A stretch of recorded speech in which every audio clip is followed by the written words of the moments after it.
হরে কৃষ্ণ কৃষ্ণ কৃষ্ণ হরে হরে, হরে রাম রাম রাম হরে হরে। হরে কৃষ্ণ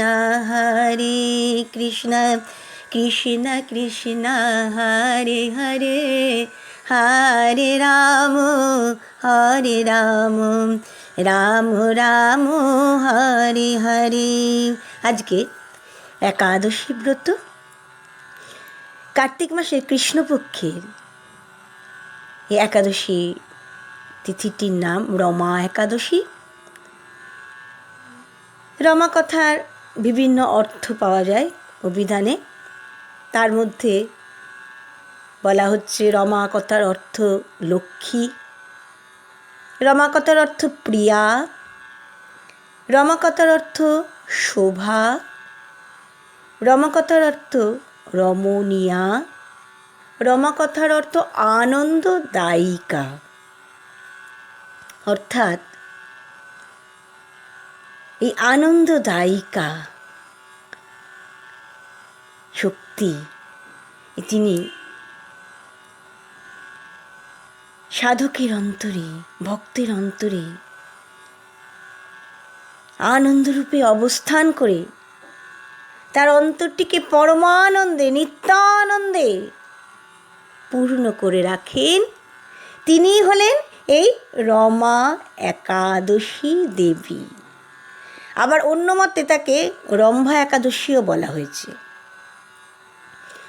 পৌরাণিক কাহিনী সেখানে বলা হয়েছে যে মুচকুন্দ রাজা, তিনি তো ছিলেন মান্ধাতার পুত্র। তা তিনি বরুণ, ইন্দ্র সকলের বন্ধু ছিলেন, অত্যন্ত সত্য প্রতিজ্ঞ ছিলেন, সৎ ছিলেন, নিষ্ঠাবান ছিলেন। তিনি অত্যন্ত নিষ্ঠা সহকারে সমস্ত একাদশী ব্রত পালন করতেন। তার রাজ্যের সমস্ত প্রজারা, মিত্ররা সকলেই অত্যন্ত নিষ্ঠাবান ছিলেন। রাজ্যের রাজা যদি নিষ্ঠাবান হন, তাহলে তো প্রজারা রাজাকে দেখে দেখে নিষ্ঠাবান হবেন।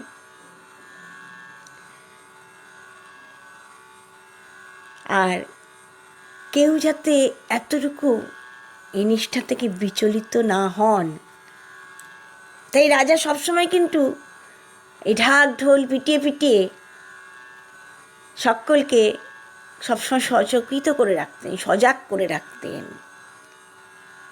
আর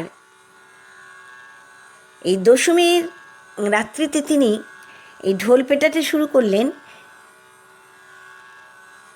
যে আগামীকাল একাদশী, অর্থাৎ আগামীকালে কারু খাওয়া নেই, ভোজন নেই। ন ভোক্তব্যং হরির দিনে তিনি এমনভাবে দশমীর দিন থেকেই ঢোল পিটিয়ে দিতেন। তো এক সময় মুচকুন্দ রাজার একটি কন্যা জন্মগ্রহণ করেছে। কন্যাকে তো যথাসময়ে রাজা বিবাহ দিলেন চন্দ্রসেনের পুত্র শোভনের সঙ্গে। কন্যার নাম রেখেছিলেন চন্দ্রভাগা। তা বিবাহ হয়েছে, তারা সুখে শান্তিতে সংসার করছেন। একসময় তো চন্দ্রভাগা তার স্বামীকে নিয়ে পিতৃগৃহে এসছেন, আনন্দেই দিনগুলো কাটছিল। এর মধ্যেই একাদশী ব্রত এসে গেল। বিষ্ণুভক্ত রাজা মুচকুন্দ, তিনি তো দশমীর দিন থেকেই নাগরা বাজিয়ে দিচ্ছেন, সকলকে সজাগ করে দিচ্ছেন যে একাদশীতে মানুষ দূরে থাক, হাতি ঘোড়া কোনো প্রাণী ভোজন করবে না। তা শোভন এই কথা শুনলেও, কিন্তু শোভন অত্যন্ত দুর্বল প্রকৃতির ছিলেন। তিনি ক্ষুধাকে সহ্য করতে পারতেন না। কিন্তু সেই দিন তো রাজ্যে কোনো খাদ্যই নেই, খাবেন কোথা থেকে? ফলে তাকে সেই ব্রত করতে হলো, তিনি বাধ্য হয়ে সেই ব্রত করলেন। এক সময় ক্ষুধায় তৃষ্ণায় শোভন তো একদম ব্যাকুল হয়ে পড়েছেন, অত্যন্ত কষ্ট হচ্ছে তার। সূর্যদেবও অস্ত গেছেন, কিন্তু ব্রত পালনকারী যে মানুষরা, ভক্তরা, বৈষ্ণবরা, তাদের কিন্তু কোনো কষ্ট নেই, তারা আনন্দে হরিনাম করছেন। তারা আনন্দের সঙ্গে রাত্রিটাকে হরিনাম করে তারা কাটিয়ে দিলেন। আর তাদের মনে কি তৃপ্তি, কি আনন্দ যে তারা সারা রাত ভগবানের নাম কীর্তন করে সারা রাত্রিটাকে তারা যাপন করতে পেরেছেন। কি অনির্বচনীয় আনন্দ তাদের ভেতরে। আর শোভনের তো সেই রকম কষ্ট হচ্ছে। করতে করতে শোভন কোনো রকমের রাত্রিটা কাটালেন বলতে, কিন্তু প্রভাত হতে না হতেই তিনি মৃত্যুবরণ করলেন। তার মুচকুন্দ রাজা তিনি তো যথোচিত সম্মানে সুগন্ধি কাঠ দিয়ে তার শেষকৃত্য সুসম্পন্ন করালেন। রাজার আদেশে রাজকন্যা চন্দ্রভাগা তিনি সহমরণে যেতে চেয়েছিলেন, কিন্তু রাজার আদেশে তিনি তা পারেননি। তিনি ওই পিতৃগৃহেতেই বাস করতে লাগলেন। তার এই শোভন তিনি তো এই রমা একাদশী করেছিলেন, তার প্রভাবে তিনি দিব্য শরীর লাভ করলেন। আর মন্দাচলের শিখরে গিয়ে এক সুন্দর দেবপুরের রাজা হলেন। কিন্তু রাজা হলে কি হবে, তার রাজ্যে শান্তি নেই। তাই রাজা অত্যন্ত মানসিক অশান্তিতে ভুগছেন। একদিন সোন শর্মা নামে একজন ব্রাহ্মণ তীর্থযাত্রা করতে করতে সেখানে গিয়ে উপস্থিত হয়েছেন। তো শোভন তো সেই সোম শর্মাকে দেখে তিনি চিনতে পেরেছেন। আর ব্রাহ্মণ সোন শর্মাও তিনিও শোভন রাজাকে চিনতে পেরেছেন, এ তো মুচকুন্দের কন্যা চন্দ্রভাগার স্বামী। তা উভয়কে চিনতে পেরে তো অনেকক্ষণ কথোপকথন হলো। তারপর এক সময় তো সোম শর্মা ফিরে এসছেন মুচকুন্দপুরে। তিনি এসে এই চন্দ্রভাগাকে তিনি সব বৃত্তান্ত বললেন। চন্দ্রভাগা তো ব্রাহ্মণের মুখে স্বামী শোভনের কথা শুনে তিনি তো অস্থির হয়ে পড়েছেন, তিনি তো আর থাকতে রাজি নন। পিতৃগৃহে ব্রাহ্মণকে বলছেন, আপনি কৃপা করে আমাকে সেখানে নিয়ে চলুন, আমি আমার পতিকে দর্শন করবার জন্য ভীষণ লালায়িত।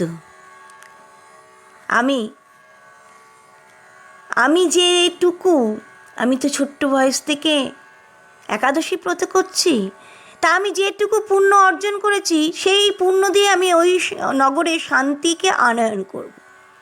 নিশ্চয়ই শান্তি বিরাজিত হবেন ওই নগরে। রাজা শুনলেন এক সময় রাজকন্যার এই কথা।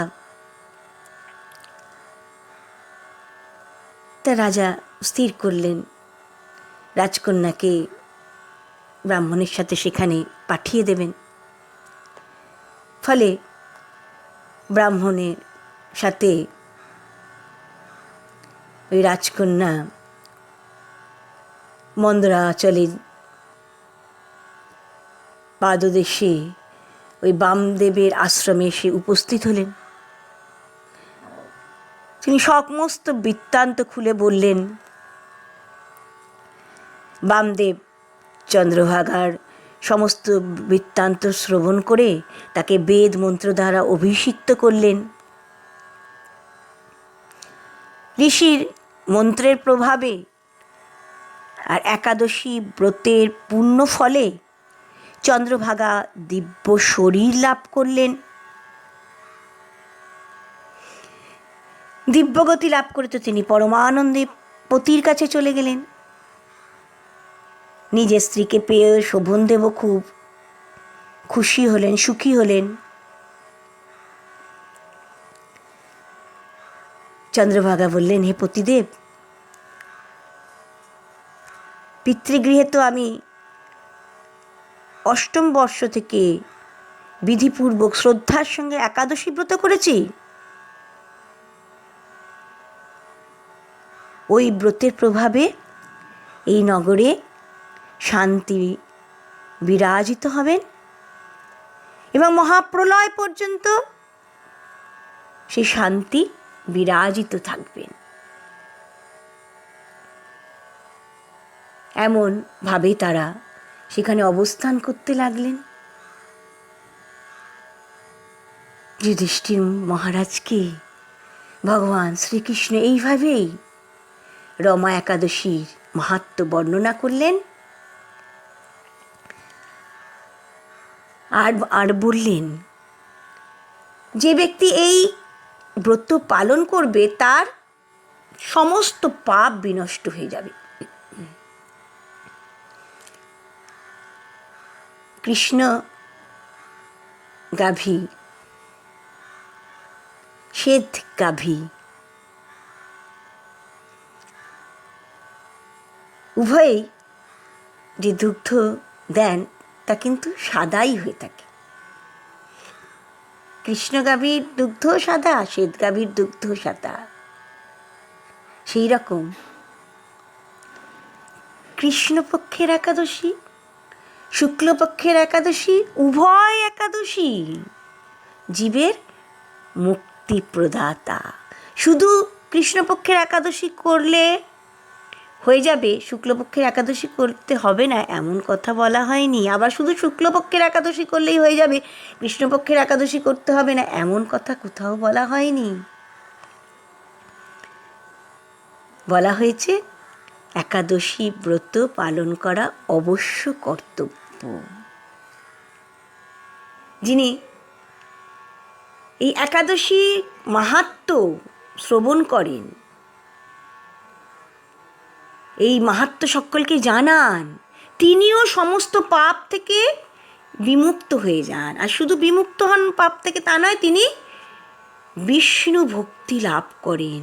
বিষ্ণু ভক্তি লাভ করে তিনি বিষ্ণু লোকে আনন্দে অবস্থান করেন। এমন কথা বলা হয়েছে, এমন কথা বলছেন ভগবান শ্রীকৃষ্ণ মহারাজ যুধিষ্ঠিরকে।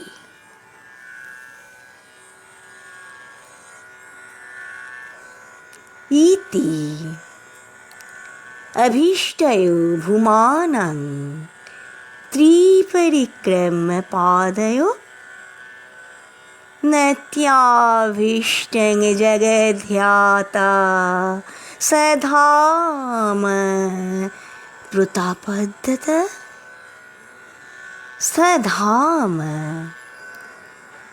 প্রত্যপাদত। অর্থাৎ সুখদেব গোস্বামীপাদ বলছেন, জগৎ স্রষ্টা ব্রহ্মা তিনি ভগবান ব্রজনাজ নন্দনের স্তুতি করছেন, তাকে প্রদক্ষিণ করছেন আর বলছেন, আমার উপর আপনার কি অযাচিত কৃপা তা ভাষায় ব্যক্ত করবার সাধ্য আমার নেই। জগতে যার উপর আপনার কৃপা আছে সেই জড় জগৎকে তুচ্ছাতি তুচ্ছ জ্ঞান করে সচ্চিদানন্দ বস্তুকে একমাত্র সার করে, একমাত্র জীবনের লক্ষ্য করে সে ব্রত পালনে রত হয়। সে যথাযোগ্য ভাবে ব্রত পালন করবার জন্য উৎসাহী হয়। উপাসনাতে রত হয়। আবার উপাসকদের মধ্যেও তারতম্য আছে, যেখানে শুধু যারা আপনার চরণে একান্ত শরণাগত, যারা আর কিছু জানে না, তারাই আপনাকে ব্রহ্মরূপে, পরমাত্মা রূপে আপনার সাক্ষাৎকার লাভ করতে পারে। আর তাদের মধ্যেও আবার যারা প্রেম সেবায় অভিজ্ঞ, আপনার কৃপায়, আপনার চরণে শরণাগত, তারাই আপনার এই নরাকৃতি পরব্রহ্ম ব্রজরাজ নন্দন মূর্তির সাক্ষাৎকার লাভ করতে পারে। আর তাদের মধ্যে যারা আরো ভাগ্যবান, তারা আপনার চরণের নিকট উপস্থিত হবার সৌভাগ্য লাভ করতে পারে। ব্রহ্মা বলছেন, আমি জানি না কোন অনির্বচনীয় সৌভাগ্যের ফলে, আপনার অযাচিত করুণায় আমি আপনার এই ব্রজরাজ নন্দন মূর্তির চরণের কাছে এসে উপস্থিত হতে পেরেছি।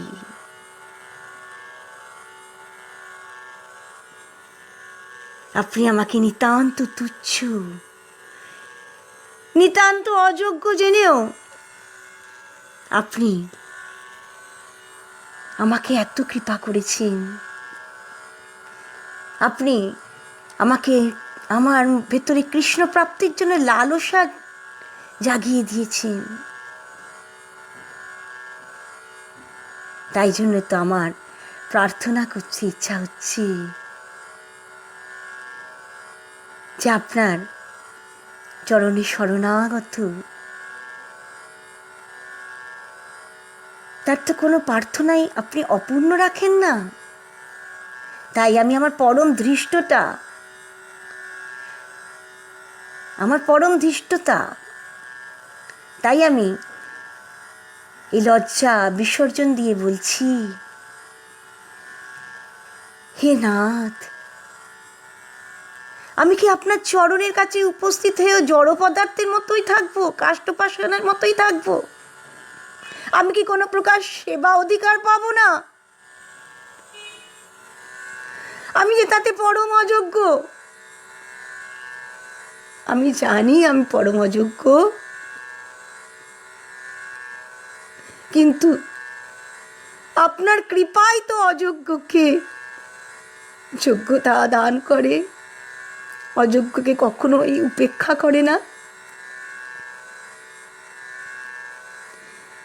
আপনার কৃপাই তো আমাকে ব্রহ্মলোক থেকে টেনে এনে আপনার চরণে সমর্পণ করেছে। তাই আমার মনে একটু একটু সাহস হচ্ছে, একটু একটু আমার মনে হচ্ছে যে আমাকে কোনো প্রকার সেবাধিকার দেওয়া আপনার পক্ষে অসম্ভব নয়। ব্রহ্মা এমনভাবে তিনি ভগবানের চরণে প্রণতি জানাচ্ছেন, হে ভগবান, কত কথা তো বলতে শিখলাম, কত কথা তো সকাল থেকে বলে যাই, কিন্তু তোমাকে ডাকতে শিখলাম কোথায় প্রভু? কত কিছু পাওয়ার জন্য তো লালায়িত হই, না পেলে কত দুঃখ, কত রাগ, কিন্তু তোমাকে পাবার লালসা তো একটুও ভেতরে জাগলো না প্রভু।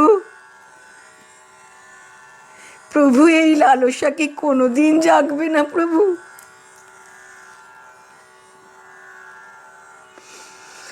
কৃপা করো প্রাণনাথ,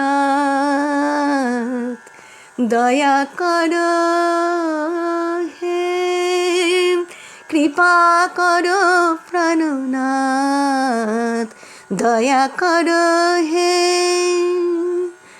কবে আমি ডাকতে শিখব রাধে রাধে, কবে আমি ডাকতে শিখব রাধে রাধে।